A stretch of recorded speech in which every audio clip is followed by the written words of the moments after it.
Good day mga kaibigan. For today's video, mag load test tayo sa aking solar setup. Tingnan natin kung ano ang kaya niyang pagirahin gamit lamang ang solar panel without using the battery. As of now, alas 5:14. Ito po ang naiwang battery niya, 49%. Ito po ang oras. Alas 5:14. Ginamitan ko ng aircon na more or less 7 hours. Lumang aircon po yun, hindi po inverter. Kaya ganun katibay yung battery. Ang gamit ko palang ilaw na magdamag ay itong sa grahe. Ito, napakalakas. At yung sa grotto. Ayun. Nandoon sa labas. Madilim pa. Pero nag-start na ng karga yung solar panel natin. Titingnan natin. Nag-start na siya. Madilim pa paligid.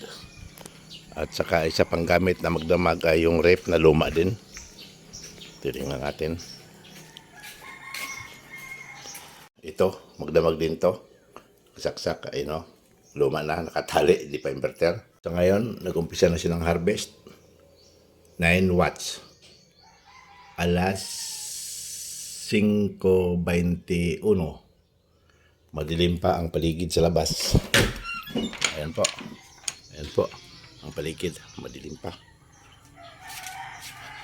Oh, madilim pa po. Wala pang araw. Ganon katibay. Ganon kagaling ang nabili kong solar panel. Time check. 6:10 ng umaga or alas 6:10 ng umaga. Ito, nag-harvest na tayo ng 103 watts.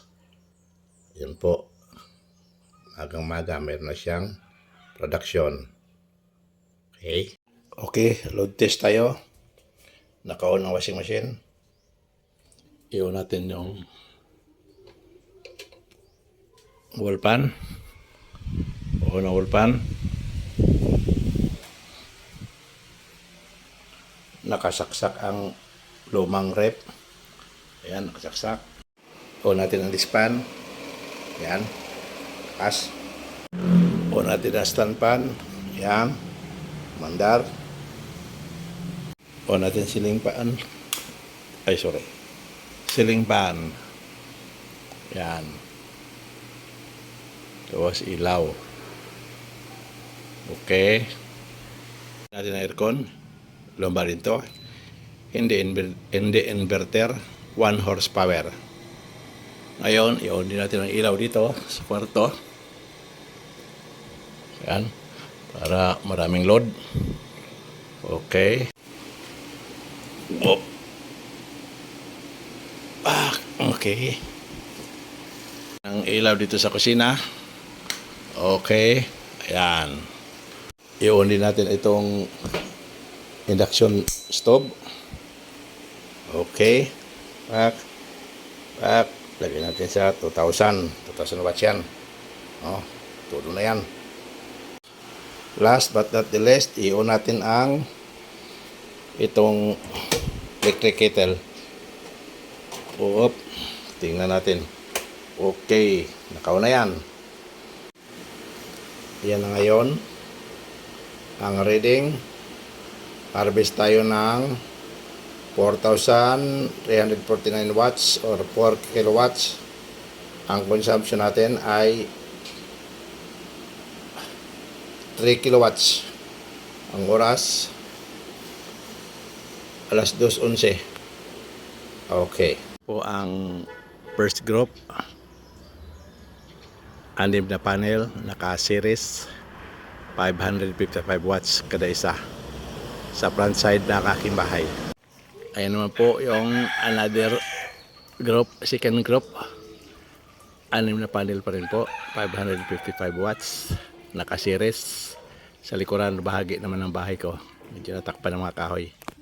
Yan po ang inverter ko, 6 kilowatts.